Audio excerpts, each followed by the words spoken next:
It started to happen gradually.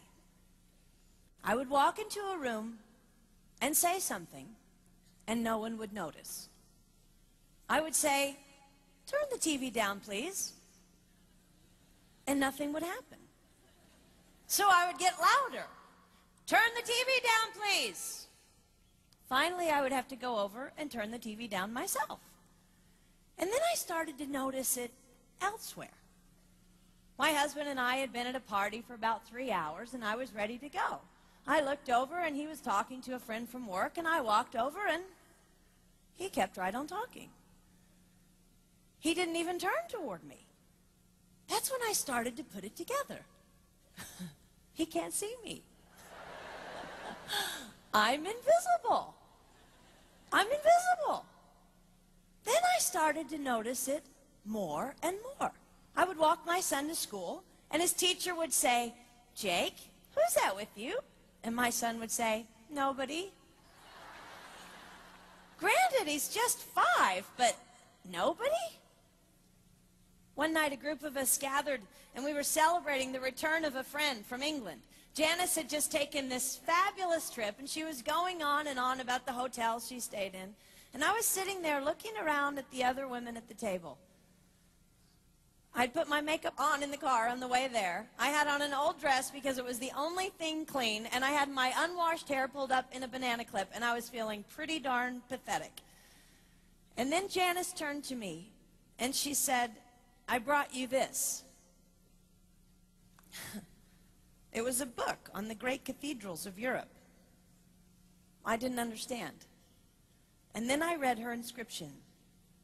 She wrote, "With admiration for the greatness of what you are building when no one sees." You can't name the names of the people who built the great cathedrals.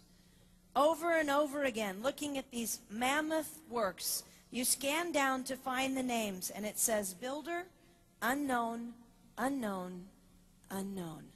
They completed things not knowing that anyone would notice. There's a story about one of the builders who was carving a tiny bird inside a beam that would be covered over by a roof.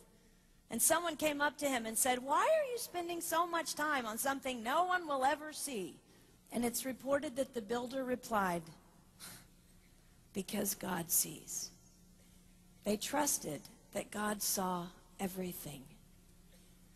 They gave their whole lives for a work, a mammoth work, they would never see finished. They showed up day after day.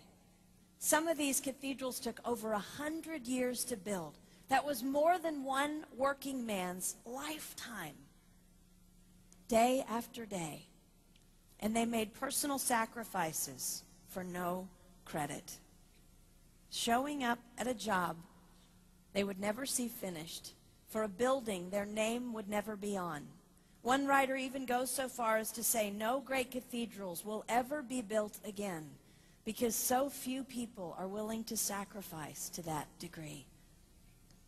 I closed the book, and it was as if I heard God say, "I see you. You are not invisible to me. No sacrifice is too small for me to notice.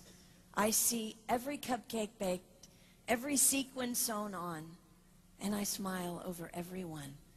I see every tear of disappointment when things don't go the way you want them to go.